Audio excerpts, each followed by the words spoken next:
सुबह मैं सारे मैसेजेस स्क्रॉल कर रही थी इंस्टाग्राम की और जब मेरी नज़र इस मैसेज पे पड़ी, हस्बैंड को अट्रैक्ट करने का तरीका और इनके दिल में जगह बनाने का। I know it's not funny but वैसे ही। सबसे पहले ना मैं आपको एक सीरियस बात बताती हूँ। जब हम छोटे होते हैं ना तो हमें ऐसा लगता है कि यार जब हम बड़े होंगे everything will be sorted out. College से निकलते हैं तो बस अच्छी यूनिवर्सिटी में एडमिशन हो जाए, डिग्री अच्छी हो जाए तो यार बस अब इंगेजमेंट हो जाए, कोई अच्छा सा लड़का मिले और फटाफट से शादी कर ले। और शादी करके फिर हमें होता है यार अल्लाह मियाँ बच्चे दे दे। और फिर वो सारा कुछ भी जब हो जाता है तब ये मसले आना शुरू हो जाते हैं कि जी अब मियाँ के दिल में जगह बनाओ, खाने शाने बनाओ, मियाँ जी का, ससुराल वालों का, सबके दिल जीतो। ये सारा कुछ तो चलता ही रहता है भाई। और आज हम लोग दावत पे आए हुए थे और दावतें मुझे वैसे बड़ी अच्छी लगती। उस दिन ये टेंशन नहीं होती कि आज खाना क्या पकाना है, उस दिन ये टेंशन होती है कि सबके कपड़े इस्त्री करो, तैयारी करो और फिर जाना है आराम से बैठ के खाना खाना है। अच्छा तो यार मैं वैसे ऐसे मजाक कर रही हूँ but this is a very serious question. जब मैंने ये क्वेश्चन पढ़ा ना तो लिटरली मुझे रियलाइज हुआ कि पता नहीं यार कितने ऐसे कपल होते होंगे जो ऐसे सफर करते होंगे एक अच्छे रिलेशनशिप के लिए। अब मुझसे आप पूछेंगे ना मेरी क्या थ्योरी है मियाँ का दिल जीतने में, तो मेरा और आपका सिनेरियो बड़ा डिफरेंट हो सकता है। इनफैक्ट हर बंदे का सिनेरियो डिफरेंट होता है।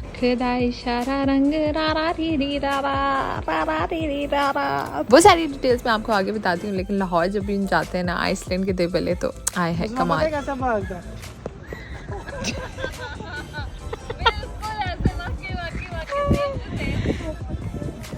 गर्मी अपने अरूज पे थी, मुकीत को एयरपोर्ट ड्रॉप करना था। मेरा तो जैसे दिल ही बंद हो रहा होता है इस टाइम पे। इनकी छुट्टियां इतनी जल्दी गुजर जाती है ना, बस ऐसे लगता है यार अभी तो आए थे। तो खैर coming back to the main point, husband का दिल कैसे जीते हैं यार। अगर मुझसे पूछेंगे तो मैं कहूंगी ये नसीब की बातें होती है। मैं आप लोगों को एक स्टोरी सुनाती हूँ। मैं 4th ग्रेड में थी और मैं अपने अब्बा के साथ गाँव जा रही थी। तो उनकी आदत है वो सफर के दौरान बातें करते रहते हैं। ये कौन सा दरख्त है, इस शहर की क्या हिस्ट्री है, ये रोड कहाँ को जा रहा है और कौन सी फसल का कौन सा मौसम चल रहा है। इन शॉर्ट ये कि यार वो हमारे नॉलेज के अंदर ऐसे इजाफा करते रहते हैं। उस दिन अब्बा मुझे अपना शजरा नसब सुना रहे थे, मेरी दादी, उनकी दादी, परदादी, उनकी फुफ्फो, मतलब ऐसे सारी स्टोरी। तो मुझे अपनी फुफ्फो का बता रहे थे किस तरह उनका लंबा कद था, इस कदर खूबसूरत थी और कैसे वो तख्तपोश पे बैठ के हर वक्त इबादत में मसरूफ रहती थी। उस दिन अब्बा जी ने मुझे बोला कि बेटियां जो होती है ना वो अल्लाह मियाँ की इबादत करती रहती हैं ताकि अल्लाह मियाँ उनके अच्छे नसीब बनाए। आप भी नमाज पढ़ा करो और अल्लाह से दुआ किया करो अल्लाह पाक आपके अच्छे नसीब बनाए। I still remember his words. मैं बहुत छोटी थी उस टाइम ये बात समझने के लिए। उस टाइम हमारे ज़हन में ना ये होता है कि बड़े घर में अमीर लड़का मिल जाए तो आई थिंक लाइफ सेट है। वो होता है ना हम अपने इर्द गिर्द आंटियों को ब्रैग करते हुए सुनते हैं फलाने की इतनी तनख्वाह है, इतना पढ़ा लिखा है, शहर की बड़ी सोसाइटी में बड़ी सी कोठी है, इतने अमीर लोग हैं। यहाँ पे आगे ना सब फ्लैट हो जाते हैं, आप और मैं भी, ट्रस्ट मी यार। But let me tell you the reality, जब अल्लाह से अपना नसीब मांगना है ना तो दुआ करना कि शोहर ऐसा मिले जो आपकी इज्जत करे, आपकी अच्छाइयों की कदर करे, उसकी बात में इतना असर हो कि जब बोले तो दुनिया सुने, जो अपने माँ बाप की इज्जत करता हो, वो शख्स जो आपके बच्चों के लिए एक अच्छा बाप बन सके और एक लॉयल आदमी भी। शिकायतें करना हम बीवियों की यूनिवर्सल हैबिट है। ऐसे हीरे आदमी में भी हम कोई ना कोई नुक्स तो ढूंढ ही लेंगे। एक ऐसा शख्स जिसमें आपको अपना दोस्त मिले,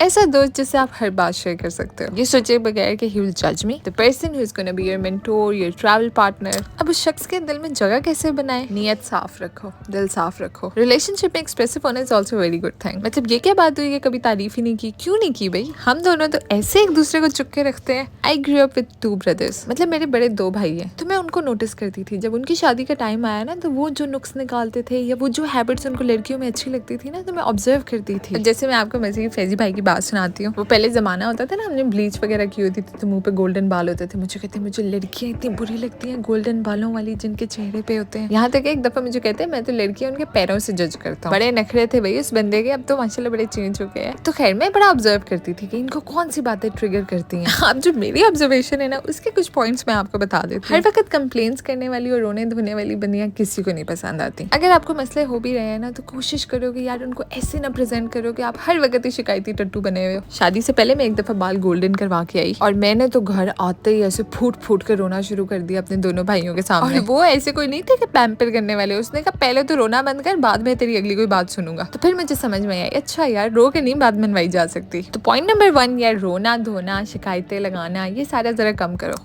आई फील लाइक एक ऐसी बंदी जो सेल्फ कॉन्फिडेंट है और वो अपनी अहमियत जानती है ना तो उसका ऑरा ही डिफरेंट होता है। ऑरा मीन्स कि उसके आसपास की जो एनर्जी होती है ना आपको वो फील होती है। Trust me one thing, it is never about looks, it's always about how you carry yourself. मैं कभी अपनी स्कूल कॉलेज की तस्वीरें देख लूं तो मैं तो खुद को मानने से इनकार कर देती हूँ ये मैं हूँ। बाकी the one most important thing in a woman is सुघरनेस। पहले मुझे ऐसे लगता था मेरी अम्मा से मुझे पागल बनाई रखती है ये बातें करके। औरत और सुघर ना हो तो मैं तो कहती हूँ यार फिट है मुंह उस बंदी के। मुकीत को रवाना करके हम जर्दे बना के पहुंच गए ट्यूबवेल पार्टी पार्टी पे। और अगर मैं अपनी पिछली बात को सम अप करूं, एक सुघड़ औरत जो अपना घर अच्छे से संभाल ले, जो अपने रिश्ते, अपनी औलाद संभाले और साथ अच्छे खाने बनाए, तो एक ऐसी बंदी की तो उसका बंदा इज्जत करेगा ही ना, और अगर नहीं करता तो फिर उस बंदे को फिटे मुंह। तो खैर यार, आजकल जो गर्मी पड़ रही है और फिर जो ट्यूबवेल में नहाने का मजा आता है, लेकिन उसके बाद ना बंदा इतना ही टैन हो जाता है। लेकिन मैं कहती हूँ जो आपको मजा आ रहा होता है ना उस दिन स्विमिंग का, तो बंदा कहता है ठीक है यार कोई बात नहीं, हम बेसिन के मास्क लगा लेंगे कुछ दिन।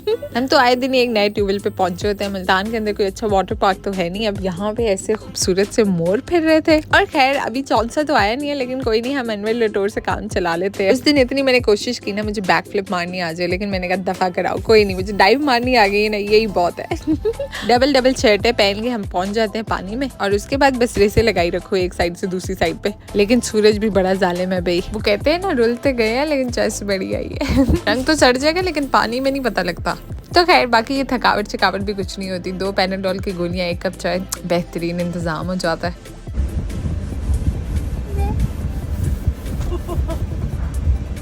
ड्राइविंग सीट खाली होती जाती है ना, तो मुस्तफ़ा के ऊपर फर्ज हो जाता है कि अब तो गाड़ी मैं ही चलाऊंगा, यही हमें घर लेके जाएगा भाई। और सिर्फ ये नहीं, फिर हमने साथ ही वाइपर चला देने हैं, साथ ही हमने इंडिकेटर्स ऑन कर देने हैं। और ये स्लाइड के ऊपर तो अच्छे खासे बच्चे बिजी हो जाते हैं। मियां जी को भेज के मैंने सोचा कोई नहीं, अब दूसरी पार्टियां करते हैं। शादी के बाद ना फ्रेंड्स के साथ मिलना जुलना बहुत कम हो जाता है, तो फिर मैंने सोचा कोई नहीं, आज प्लान बनाते हैं, फाइनली हिम्मत करते हैं, घर से निकलते हैं। मैं और मेरा partner we were on the way. अच्छा, मैं जितनी एक्सट्रोवर्ट हूँ ना, मैं इतनी इंट्रोवर्ट भी हूँ। मुझे घर से निकलने में बड़ा मसला होता है। एक दफा तो मेरा दिल कर रहा होता है अच्छा छोड़ो यार, एंजॉय करते हैं, नेटफ्लिक्स पे चिल मारते हैं, लेकिन फिर मैं कहती हूँ चलो कोई नहीं। रास्ते से मैंने एक केक वगैरह लिया, मुस्तफ़ा के लिए कुछ स्नैक्स लिए क्योंकि इसने मुझे तंग करना था फिर, और मैं चली गई अपनी एक फ्रेंड को मिलने।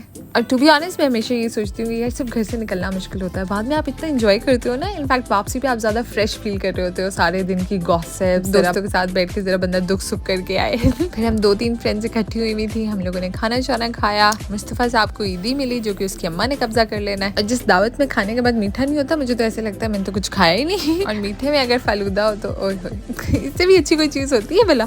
फिर खाना खाया, फलूदा खाया, फिर और स्नैक्स आ गए, फिर चाय आ गई, साथ ही हमने शादी की वीडियो लगा ली। तो मतलब बस फिर यार यही सारा कुछ चलता रहा, गप्पे शप्पे मारते रहे, इधर उधर की बातें करते रहे। आज तो मैंने इतनी सारी बातें कर ली ना, मैं थक गई हूँ। आप मेरे ख्याल से इतना ही बर्दाश्त कर सकते हैं, आप भी मुझे और मैं खुद को भी।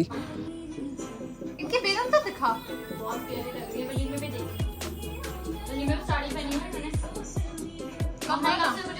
और बस यार आज के लिए इतना बहुत है। I don't know what this is, but this is so अजीब। ये हेड मसाजर है। How do we stop it? दबा के। हाँ हो गया। This is और something. वो अगर आप 3 बार दबाओ तो तेज भी होता है। ये लाइट था अभी। मुस्तफा को लगाओ, मेरा तो सिर घूमने लग गया। मुस्तफा को लगाओ। मुस्तफा आपको लगाओ।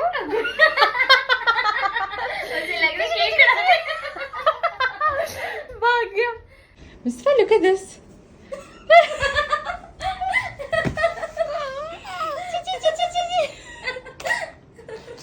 अच्छा ये शायद से चेक तो करो। आओ बेबी, थोड़ा सा वो खींच के मेरे बच्चे के ऊपर एक्सपेरिमेंट कर रही।